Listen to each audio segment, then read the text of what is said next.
ULIP क्या है?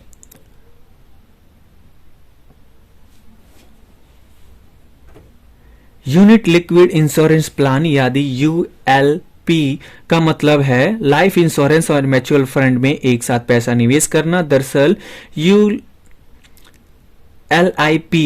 एक ऐसी बीमा योजना है जो शेयर मार्केट से जुड़ी है। इसमें इंश्योरेंस के अलावा शेयर मार्केट पर आधारित रिटर्न भी मिलता है, पर इसमें पैसा साल के लिए फंस जाता है। यूलिप के प्रीमियम के तौर पर जमा की गई रकम को बीमा कंपनी दो हिस्सों में बांट लेती है। छोटे और वही हिस्से की रकम को अलग रख दिया जाता है। यह बीमा कवर और दलाल के कमीशन आदि खर्च आदि के लिए होती है।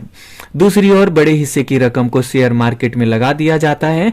शेयर मार्केट से जो पैसा लगाया जाता है उसका तरीका म्यूचुअल फंड की तरह होता है। पैसा शेयर मार्केट में लगा होने की वजह से इसमें मार्केट उठने पर ज्यादा प्रॉफिट और गिरने पर लॉस होने की संभावना बनी रहती है।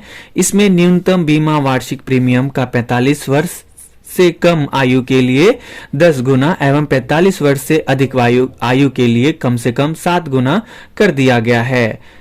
सरेंडर चार्जेस, प्रत्येक वर्ष सरेंडर चार्जेस कम होता जाएगा एवं 5 वर्ष के बाद कोई सरेंडर चार्ज नहीं लिया जा सकेगा। ग्रॉस एवं नेट यील्ड में अंतर, 10 वर्षीय से कम वाली पॉलिसी पर 3% और 10 वर्ष से अधिक पॉलिसी पर 5% का कैप लिमिट यथावत रखा गया है। हालांकि मैच्योरिटी पूर्व निकासी की स्थिति में ग्रास एवं यील्ड पर 5 वर्षों में 4% से लेकर 15 वर्ष में 5% का कैप लगा दिया गया है। इसमें मैच्योरिटी की पूर्व निकासी की स्थिति में पहले से अधिक राशि मिल सकेगी। ELSS म्यूचुअली फंड एक विशेष वर्ग या प्रकार है जो मुख्य रूप से शेयरों में निवेश करता है। यह काफी तरह से विधि equity fund, diversified equity fund जैसा है। विविध इक्विटी फंड और ELSS म्यूचुअल फंड के बीच फर्क सिर्फ इतना ही है। ELSS में 3 वर्ष की लॉक इन अवधि होती है। इसका मतलब है एक बार आप ELFFMS में निवेश करते हैं तो आप 3 साल की अवधि के लिए अपने निवेश को वापस नहीं ले सकते। इक्विटी लिक्विड बचत योजना ELSS में किया गया निवेश आयकर अधिनियम IT की धारा 80C section 86 of income tax IT act के अंतर्गत लाभ के लिए पात्र है। छूट की अधिकतम सीमा धारा 80C के तहत 1 लाख रुपए प्रति वर्ष है।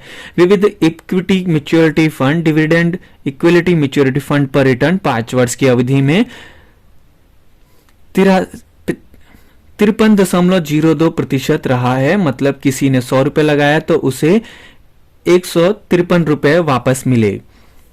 यह लॉक इन आपकी मदद ही करता है। आमतौर पर कोष प्रबंधक फंड मैनेजर को म्यूचुअल फंड के कोष का एक हिस्सा लगभग 7 से 8% के आसपास नकदी के रूप में रखना पड़ता है ताकि वे वापसी रिडेम्पशन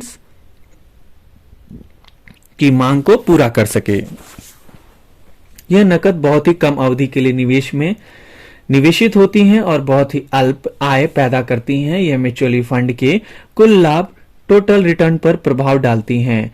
ELSS का कोष प्रबंधक जानता है कि आपको अपने पैसे 3 साल के लिए वापस नहीं लेने हैं। इस वजह से वह आपके पूरे पैसे का निवेश कर सकता है और इस प्रकार आपके निवेश का कोई हिस्सा नकदी के रूप में निष्क्रिय नहीं होता। इस वजह से आपको ELSS में अन्य म्यूचुअल फंड के मुकाबले बेहतर लाभ मिल सकता है।